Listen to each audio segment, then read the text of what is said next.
Iran युद्ध की शुरुआत अमेरिका ने बड़े बड़े दावे के साथ किया।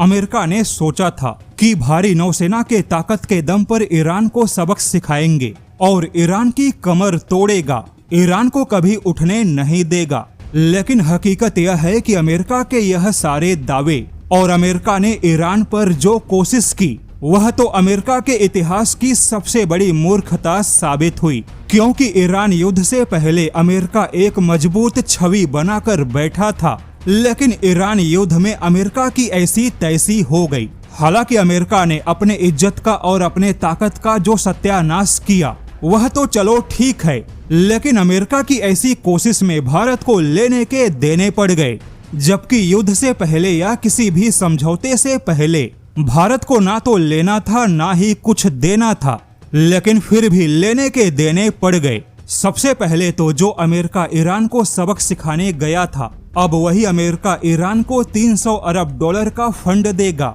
ईरान की जो संपत्तियां फ्रीज थी अब वह भी रिलीज होंगी। अमेरिका को ईरान का यूरेनियम भी नहीं मिलेगा। ईरान ने भले ही कहा कि वह परमाणु हथियार नहीं बनाएगा, लेकिन वह सच में ऐसा नहीं करेगा इसकी कोई गारंटी नहीं, क्योंकि परमाणु हथियार कोई खुले में नहीं बनाता। चोरी छुपे गुप्त ठिकानों में ईरान अपने परमाणु हथियार बनाता रहेगा और फिर अचानक दुनिया को पता चलेगा कि ईरान ने परमाणु हथियार का परीक्षण किया, और यही इजराइल की सबसे बड़ी चिंता है। और अब तो उल्टे इस युद्ध में ईरान को वह ताकत मिल गई जिसका इस्तेमाल ईरान हमेशा करेगा। जैसे कि अब ईरान को मालूम है कि अगर भविष्य में फिर कोई युद्ध हुआ तो ईरान फिर से स्ट्रेट ऑफ हॉर्मुज को ब्लॉक करेगा और फिर से पूरे मिडल ईस्ट को एक साथ युद्ध की आग में ढकेल देगा। यानी भविष्य के किसी भी युद्ध में अमेरिका को घुटनों पर बैठाने का ईरान को अचूक तरीका मिल गया। और सबसे जरूरी, अब ईरान यहाँ से कमजोर नहीं बल्कि ताकतवर होगा, क्योंकि अब ईरान अपने ड्रोन, क्रूज और बैलिस्टिक मिसाइल को कहीं ज्यादा मजबूत करेगा। इसी सस्ते हथियारों के दम पर ईरान ने पूरे मिडल ईस्ट को युद्ध की आग में झोंका।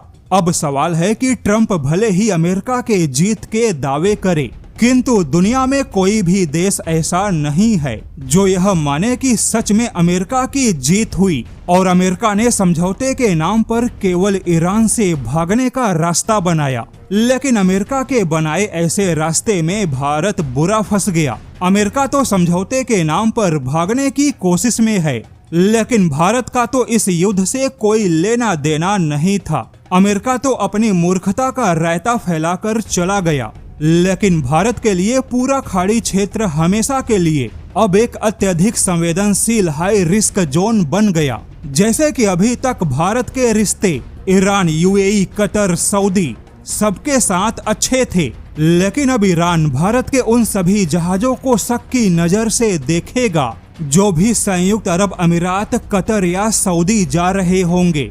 वहीं भारत के लिए अब इन रास्तों से हथियारों की सप्लाई करना मुश्किल होगा, क्योंकि ईरान ने जिन देशों को भी अपने मिसाइलों से निशाना बनाया, अब वह ईरान उन देशों के प्रति काफी ज्यादा चौकन्ना होगा। अब भारत के जहाजों पर भी चेकिंग और सर्विलांस का दबाव बना रहेगा। अमेरिका तो यहाँ से भाग खड़ा हुआ, लेकिन भारत के बैलेंसिंग एक्ट वाली नीति को हमेशा के लिए मुश्किल में फंसा गया।